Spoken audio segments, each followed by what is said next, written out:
आज को 4 वर्ष हो गला लक्ष्मीधर पादरे शिकुड़ी पड़ जा तार से भंगा गोड़ को जाई कांदी पकाए लक्ष्मीधर।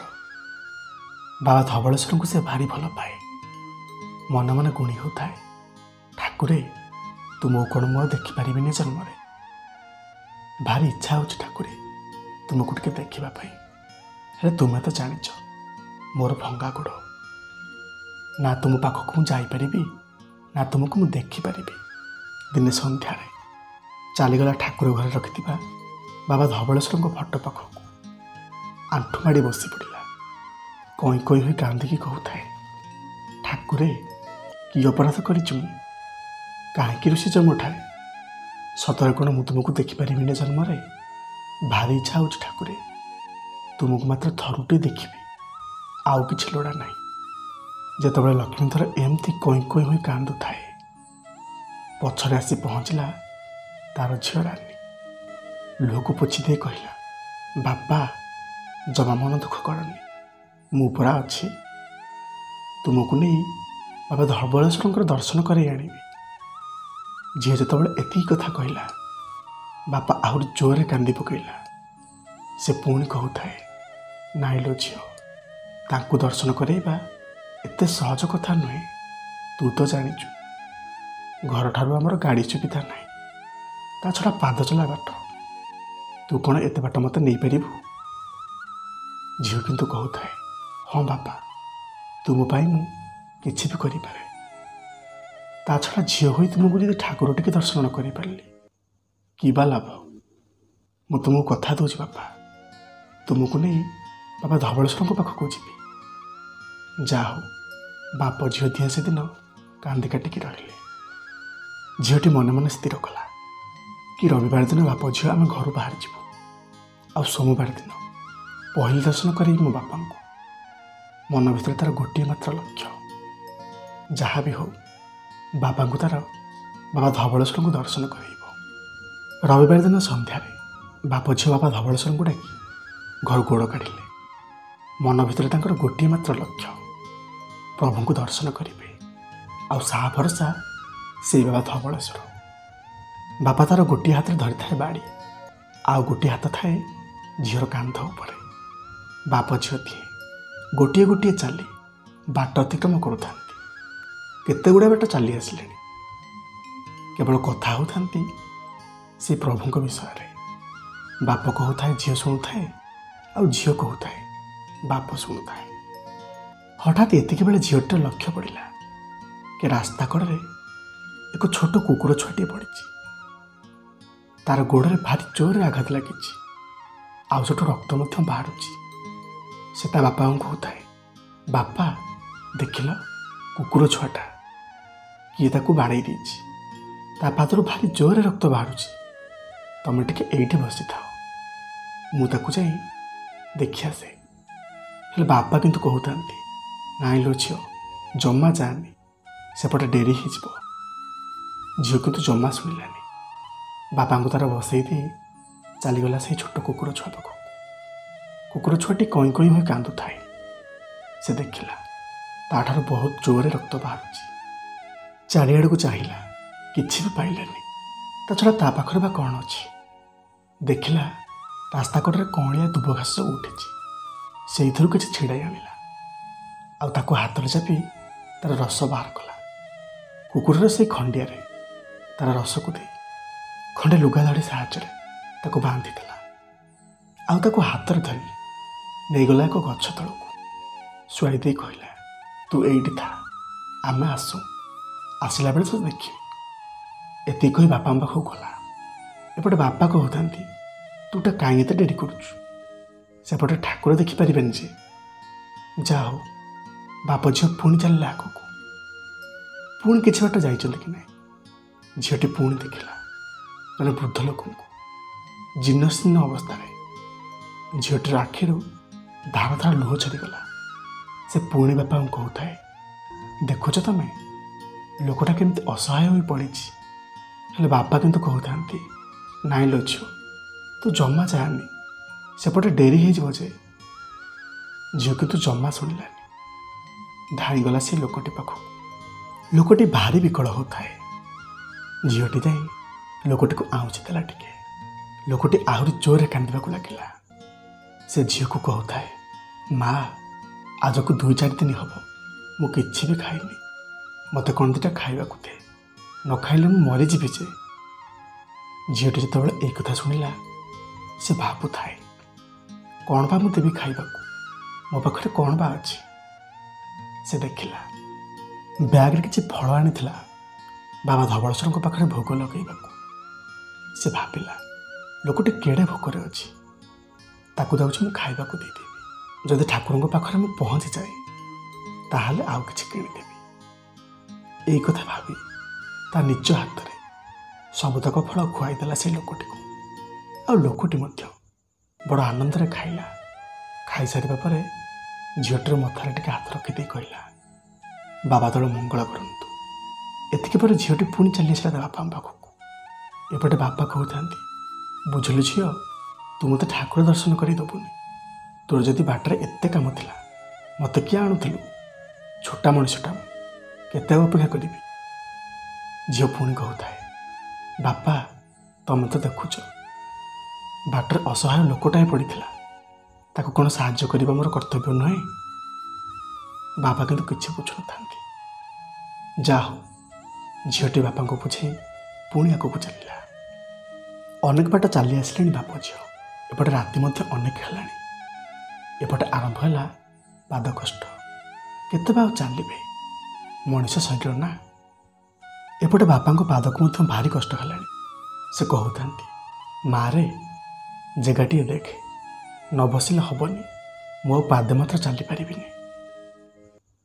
ଯାହା ହଉ, ବାପ ଝିଅ ଏକ ବଡ଼ ଗଛଟିଏ ଦେଖିଲେ, ତାରି ମୂଳରେ ଯାଇ ବସିଲେ। ବାପା କହୁଥାନ୍ତି, ବୁଝିଲୁ ମା, ଆଉ ମୁଁ ଠାକୁରଙ୍କୁ ଦେଖିପାରିବିନି। ହେଲେ କାହିଁକି ବାପା, କାହିଁ ତୁମେ ଠାକୁରଙ୍କୁ ଦେଖିପାରିବନି? ବାପା ତୋର କାନ୍ଦି କାନ୍ଦି କହୁଥାଏ, ତୁ ତ ବାଟରେ ଆସିଲା ବେଳେ ଅନେକ ଲୋକଙ୍କୁ ସାହାଯ୍ୟ କରୁଛୁ, ତୋର ସାହାଯ୍ୟ କରିବାଟା ଆଗ। ମୋ କଥା ତୋତେ ବା କିଆଁ ଦେଖାଯାଉଛି? କାହିଁ କେତେ ଦିନରୁ ସେଇ ଧବଳେଶ୍ୱରଙ୍କୁ ଦେଖିବି ବୋଲି ମନ ବଳେଇଥିଲି। ତୋ ସହିତ ଆସିଲି ଯେ, ହେଲେ ବାଟରେ ତୋର କେତେ କାମ ପଡ଼ୁଛି। ଝିଅଟି ପୁଣି କହୁଥାଏ, ବାପା, ଅସହାୟ ପ୍ରାଣୀକୁ ସାହାଯ୍ୟ କରିବା ମଣିଷର କର୍ତ୍ତବ୍ୟ। ବାବା କିନ୍ତୁ କିଛି ବୁଝୁନଥାନ୍ତି। ସେ କେବଳ ମନେ ମନେ ଭାବୁଥାନ୍ତି, ଆଉ ମୁଁ ଦେଖିପାରିବି, ଛୋଟା ଗୋଡ଼ଟା ମୋର, କେତେ ଆଉ ଚାଲିବ। ବାପାଙ୍କ ମନରେ ଏମିତିକା ଅଭିମାନ ଦେଖି ଝିଅଟି ବା କ'ଣ କରିବ? ସହିପାରିଲାନି ସେ ଆଉ। କଇଁ କଇଁ ହୋଇ କାନ୍ଦି ପକାଉଥାଏ। ତାର ସେ 2 ହାତକୁ ଯୋଡ଼ି ଦେଇ କହୁଥାଏ, ହେ ବାବା ଧବଳେଶ୍ୱର, ତୁମେ ତ ଅନ୍ତର୍ଯ୍ୟାମୀ, ତୁମକୁ ତ ସବୁ କଥା ଜଣା ଠାକୁରେ। ଅସହାୟ ଜୀବମାନଙ୍କୁ ସାହାଯ୍ୟ କରିବା ମଣିଷର କ'ଣ କର୍ତ୍ତବ୍ୟ ନୁହେଁ? ହେଲେ ବାପା ଆମର ବୁଝୁନାହାନ୍ତି। ତା ଛଡ଼ା ତାଙ୍କର ସେଇ ଛୋଟା ପାଦରେ କେତେ ବାଟ ସେ ଆଉ ଚାଲିବେ? ସେ ଆଉ ପାଦେ ମାତ୍ର ଚାଲିପାରୁନାହାନ୍ତି। ଏପଟେ ରାତି ମଧ୍ୟ ପାଇ ଆସୁଛି। ମୁଁ କେତେ ଆଶା ନେଇ ଆସିଥିଲି ଠାକୁରେ, ତାଙ୍କୁ ଟିକେ ଦର୍ଶନ କରେଇ ବୋଲି। ଛାଡ଼, ତାହା ବୋଧେ ମୁଁ ଆଉ କରିପାରିବିନି। କ୍ଷମା କରିବେ ଠାକୁରେ। ଯେତେବେଳେ ଝିଅଟି ଏମିତି କହି କଇଁ କଇଁ ହୋଇ କାନ୍ଦି ପକାଇଛି, ହଠାତ୍ ତାଙ୍କୁ ଖଣ୍ଡେ ଦୂରରୁ ଦିଶିଲା କେହି ଜଣେ ଲାଇଟ୍ କରି ଆସୁଛି। ଲୋକଟି ତାଙ୍କରି ଆଡ଼କୁ ହିଁ ଆସିଲା। ଯେତେବେଳେ ପାଖରେ ପହଞ୍ଚିଛି, ବାପ ଝିଅ ଦେଖୁଥାନ୍ତି, କେହି ଜଣେ ବୃଦ୍ଧ ଲୋକ ଲାଲ ରଙ୍ଗର ବସ୍ତ୍ରଟି ପିନ୍ଧିଛନ୍ତି, ହାତରେ ଖଣ୍ଡେ ବାଡ଼ି ଧରି ଟ୍ରଚଟି ମାରି ଆସୁଛନ୍ତି। ଆସିକି ପହଞ୍ଚିଲେ ସେ ବାପ ଝିଅଙ୍କ ପାଖରେ। 2 ଜଣ କିଛି କହିବା ପୂର୍ବରୁ ଲୋକଟି କହୁଥାଏ, ମୋତେ ଟିକେ ତୁମ ସାଙ୍ଗରେ ନେବ, କାହିଁ କେତେବେଳୁ ମୁଁ ଆସିଲିଣି। ହେଲେ ଝିଅଟି କହୁଥାଏ, ଆଜ୍ଞା, ତୁମକୁ ତ ଆମେ ଚିହ୍ନିନୁ କି ଜାଣିନୁ, ତା ଛଡ଼ା ତୁମେ କୁଆଡ଼େ ଯିବ? ଲୋକଟି କହୁଥାଏ, ତୁମେ ଯୁଆଡ଼େ ଯିବ ମୁଁ ମଧ୍ୟ ସିଆଡ଼େ ଯିବି। ହେଲେ ଝିଅଟି ପୁଣି ପଚାରିଲା, ଆଚ୍ଛା, ଆମେ ତାହେଲେ କୁଆଡ଼େ ଯିବୁ ତୁମେ ଭାବୁଛ? କୁଆଡ଼େ ଆଉ ଯିବ? ସେଇ ଧବଳେଶ୍ୱରଙ୍କ ପାଖକୁ। ଝିଅଟି ବଡ଼ ଆଶ୍ଚର୍ଯ୍ୟ ହୋଇଗଲା। ଆରେ, ଲୋକଟା କେମିତି ଜାଣିଲା ଆମେ ଯାଉଛୁ ଧବଳେଶ୍ୱରଙ୍କ ପାଖକୁ ବୋଲି? ଝିଅଟି ପଚାରିବାରୁ ଲୋକଟି ହସି ଦେଇ କହିଲା, ଜାଣିପାରିବିନି ମା, ତମେ ପରା ବାଟରେ ଆସିଲା ବେଳେ ବାପ ଝିଅ କଥା ହେଇକି ଆସୁଥିଲ। ହେଲେ ବାପା ତାର କିନ୍ତୁ ଠିକ୍ ଦେଖିଛନ୍ତି, ସେମାନେ ଆସିଲା ବେଳେ ତାଙ୍କ ସହିତ କେହି ବି ନଥିଲେ।